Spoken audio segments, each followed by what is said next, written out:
time they're like trying to decide whether they want to. And they go for it, don't they, every time? They don't want to be rude. No.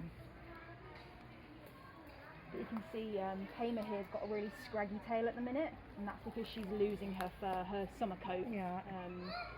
her winter coat, sorry, so she gets a little bit thinner in the summer. Is it coming down?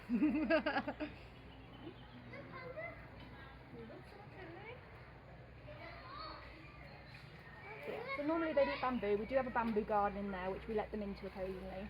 If we were to let them in there all the time, they'd eat it within a few days. So we give them bamboo usually during the middle of the day.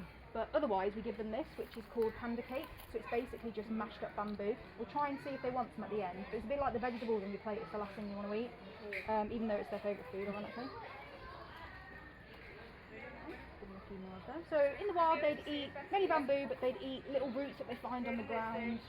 They'd even eat things like eggs and bugs and things like that, but we don't give them in captivity just because it can make them have diabetes and things like that.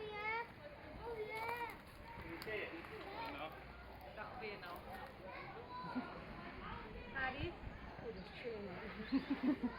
They're behaving really well, aren't they? They are quite. Taking the food. Yeah, they're really delicate, aren't they? Sometimes if they're really hungry, they do sort of like snatch it out your hand, so we try and avoid that.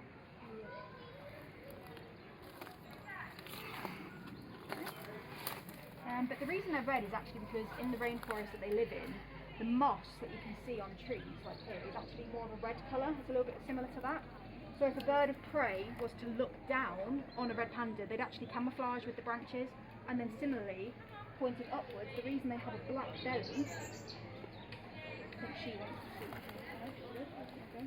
The reason they have the black belly is because if you were to look up into a canopy and the sun was shining through and all you could see was black, they camouflage really well.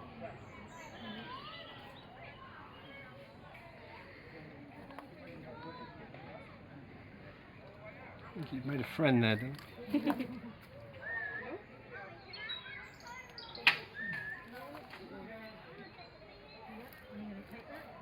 She wants that one.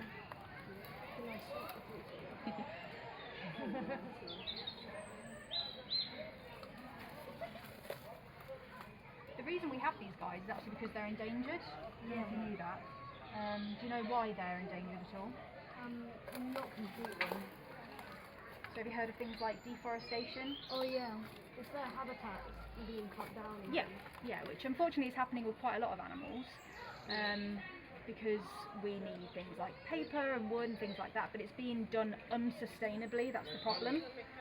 But companies like FSC, which is the Forestry and Stewardship Council, they actually help make sure that the wood that we're harvesting is actually sustainable. But it's not doom and gloom. We actually support a charity called the Red Panda Network, and they actually go out there and they support the local communities and help educate them about the red pandas. So instead of them being the ones that are going out and chopping the trees or poaching the red pandas, they're the ones actually looking after them, which is really, really good. And we've actually seen good results from it.